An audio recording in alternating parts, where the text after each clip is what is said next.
Башкортостанда махсус хәрби операция яугирларына ярдәм күрсәтүнең тотыш системаһы булдырылган. Был хакта республика хөкүмәте ултырышында билдәләнде. Һаумыгыз, эфирда интервью, студияла Гөлсемә Иштанова. Программабызның кунагы Дәүләт Йылышы Курултай депутаты, Рәсәй хәрби хәрәкәт инвалидтар җәмәгать оешмаһының Башкортостан бүлекчәсе рәисе Әлфит Нигъмәтьянов менән яугирларга күрсәтелгән ярдәм турында һөйләшәбез. Һаумыгыз, Әлфит Рафаилович. Әлфит Рафаилович, һез эш башлаган вакытта, махсус хәрби операция башланып, һез консультация күрәтә башлаган вакытта, һезгә мөрәҗәгать иткән төп проблемаларның береһе ул да булһа танытмалар менән бәйле иде. Я булмаса яралануларга түләүләр буенча бәйле иде. Хәзер мөрәҗәгатьләрнең характеры үзгәрдеме? Әлбәттә, бу безнең 3 ел баруда үзгәрде, әйбәт кенә булды. Монда инде безнең тәфтиш комитетына, офицерларына зур рәхмәтне белдерәсе килә. Алар бу эш белән шөгыльләнеп, бу проблеманы юкка чыгардылар дип әйтергә була.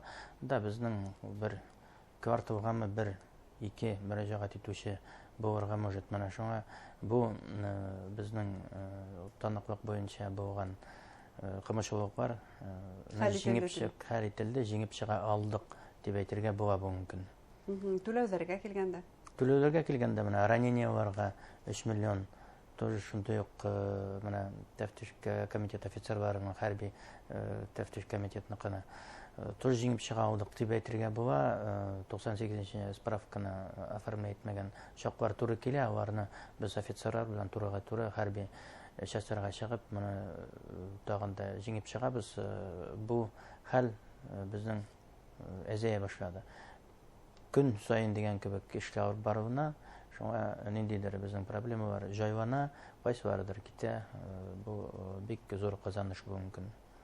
Демәк, буны әле алдан билгеләп үткән ошо ике проблема хәл ителде. Тик шулай да буны һезнең социаль сәтләрдә алып барган сәхифәгездә караһаң, һезгә еш мөрәҗәгать итүләрнең темаһы дип әйтәйек, ул да булһа түләүләр. Шул ук яралылар һаман да проблемалар килеп сыгып тора тик кай вакытта һәм компенсация гаилә әгъзаларына булган түләүләр, һәлак булганнарның. Буны ни өчен бундай проблема барлыкка килә? Дәүләт бер яктан караганда бөтен эшләгән ярдәм күрсәтелергә тиеш, түләүләр вакытында бирелергә тиеш, әмма шулай да проблемалар килеп сыга. Бу безнең райондагы военкоматларның эшләп бетермәве. Әле көнне без бу сорауны күтәреп алдык. Бүгенге көнне республика военный комиссары Михаил Блажевич белән, полковник Михаил Блажевич белән бу хәлне җиңеп чыгарбыз дип уйлыйм. Менә шуңа әлбәттә килеп чыга ул. Күп кенә хәл ителде. Күп кенә хәл ителде бу безнең военный комиссар белән идара вакытта. Шуңа шулай ук берничә вакыттан минем уйлавымча булса, минем аудан фаразлаулар алып баруым буенча бу хәлне җиңеп чыга алабыз. Демәк, урындагы военкоматтарга уларның эшмәкәрлегенә бәйле. Әлбәттә, бу район военкоматларына бәйле. Район военкоматларына бәйле, бу республика военкоматы да түгел. Шуңа район военкоматлары белән республика военкоматы аша без менә шушыны җиңеп чыгарга дигән максат куйдык бүгенге көнгә. Бу кайдадыр белмәүлек, игътибарсызлык, шуңа күплелек хәлак булганнарның безнең шуңа кайдадыр документация җыйган вакытта менә шушыны ничектер читкә калдыру түгел бу. Бу белмәүлектер дип уйлыйм мин. Шуңа күрә без аны яңадан бу документларны соратып алып, яңадан бирдерәбез бу дигән компенсацияга. Буна әлеге вакытта республикага радиохабер билдәләвенчә ветераннар кайта һәм уларга вакытында медицина ярдәме, реабилитация күрсәтү мөһим. Һез үзегез дә хәрби хәрәкәт ветераны буларак әйтә алаһыгыз, бу иң мөһим ярдәмнең бере шулай бит вакытында медицина реабилитация күрсәтү. Яугирлар бу мөмкинлек менән файдаланамы? Улар үзләре беләме, хәбәрдәрме бу ярдәм турында? Әлбәттә, бу иң беренчедән куелган безнең максат, безнеке генә түгел, бу махсус хәрби операция башланганнан алып, безнең республика башлыгы Ради Фәритова Хабировның куйган беренчедән куйган менә шу максат. Беренче көннән алып бу ныклап эшләде. Менә безнең яугирләребез мындай лечениене күргән юк дип тә әйткән очраклар булды. Бу әлбәттә куаныч, әлбәттә кайдадыр кызганыч, алар Россиядә күрмәгән лечениене Башкортстанда күргәнен. Шуңа күрә бу бик зур өлеш кертте безнең Башкортстан врачлары. Бу әйтергә кирәк, саулык министрлыгы бик зур эшне алып барды, әле дә алып бара. Менә бүгенге көнне безнең кайткан егетләребездән 1800дән ашы бу лечениене алганнар безнең һәм шулай ук 1500 реабилитация үткән. Бу әлбәттә бик зур саннар. Бүгенге көнгә 9нчы дип әйтергә була, егетләрне реабилитация итеп чыкканбыз. Шуңа безнең Башкортстанда гомумән ул зур эш алып барыла бу реабилитацияга. Мен үзем яугир буларак контузия алып кайткан. Бу иң мөһим сорауларның берсе. Әлбәттә кайткач без аны лечениедә барасы килмәй, но моны алырга кирәк. Соңдан авырмас өчен. Бу социаль реабилитацияга караганда да мөһимрәктер медицина реабилитация. Әлбәттә, бу иң беренче медикаментозный дип атала. Медикаментозный белән җиңгәннән соң гына без социальный җиңел алабыз. Менә шу үземнең баштан үткән, баштан кичергән, шуңа мен егетләргә кәңәш итеп торам. Менә килгәндә үк, миңа приемга килгәндә үк реабилитация кирәкме, лечение бармы? Менә шушын бар. Булмаса инде турыдан-туры саулык министрына чыгам мен, Райт Рахматуллинга. Без аны көнендә хәл итеп алабыз, көнендә дип әйтергә була. Икенче көнгә редко кала шылтыратуга. Шулай ук яугирләр һәм уларның гаилә әгъзалары республиканың санаторийларында үзенең һаулыгын ныгыталар. Бына бу мөмкинлек белән файдаланалармы? Бу мөмкинлек менә иң популяр дип әйтәйек, иң популяры бу безнең республикада гына.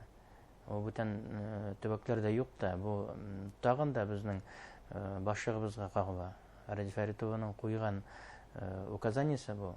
Менә шуны безнең күпме 8000дән ашу алып чыкканнар.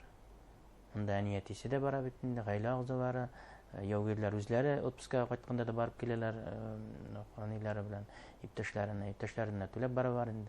Менә шулай теге яки бүлеп баралар, менә шундый ял итү чарасы ул отпускага кайткан вакытта үзе бер зур реабилитация.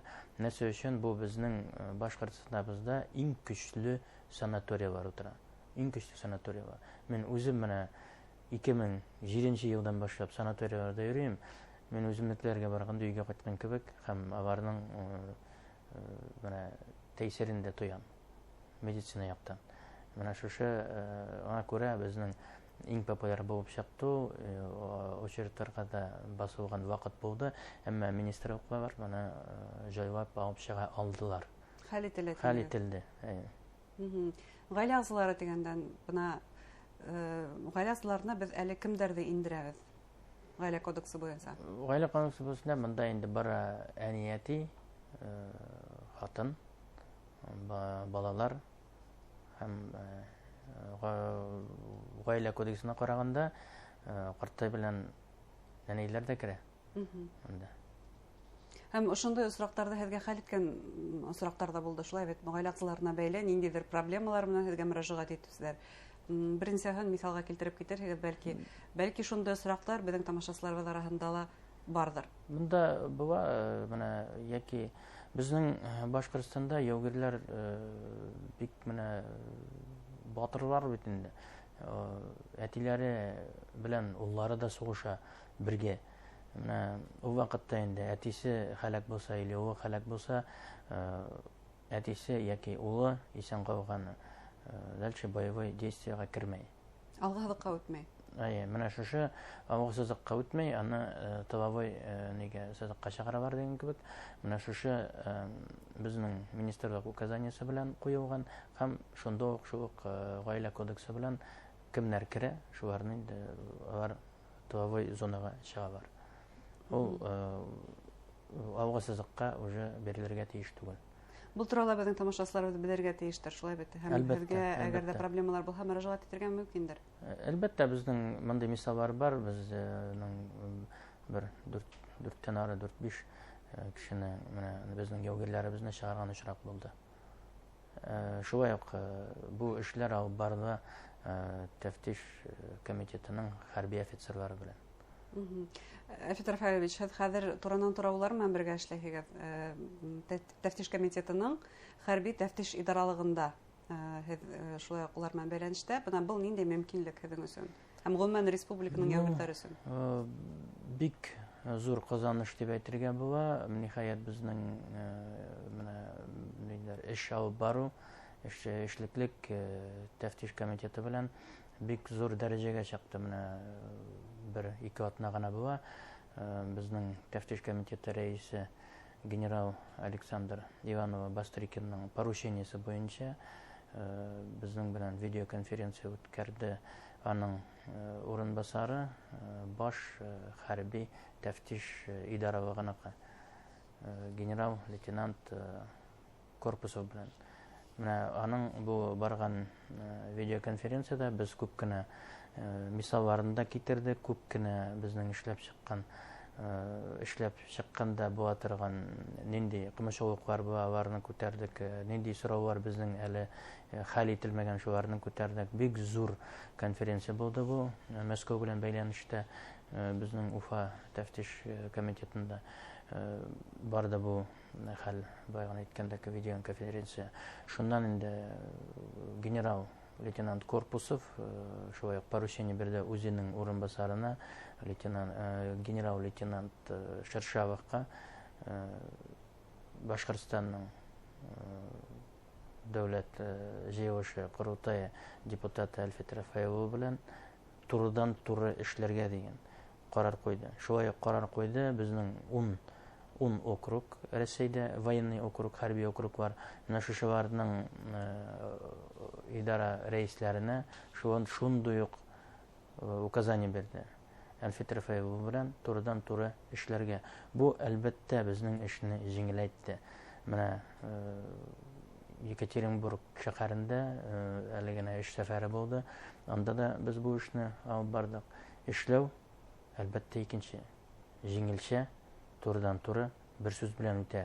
Менә шушы хәзер Ростов өлкәсендә менә безнең бар Южный округ дип әйтәйек. Южный округ белән бара безнең хәрби махсус операция барган җирдә бар объединенная группа войск сил. Менә шундагы генераллар белән бергә эш алып барыла. Бу әлбәттә безнең Башкортстан егетләренә, югирләренә безгә килгән сорауларны хәл итеп чыгарга бик зур җиңеллек бирде. Зур рәхмәт һеҙгә, эшегеҙгә, артабан да уңыштар теләбеҙ. Хөрмәтле тамашасылар, Башҡортостан Дәүләт Йылышы Ҡоролтай депутаты, Рәсәй хәрби хәрәкәт инвалидтары йәмәғәт ойошмаһы Башҡортостан бүлексә рәйесе Әлфит Ниғмәтйән һөйләштек. Иғтибарығыҙға ҙур рәхмәт.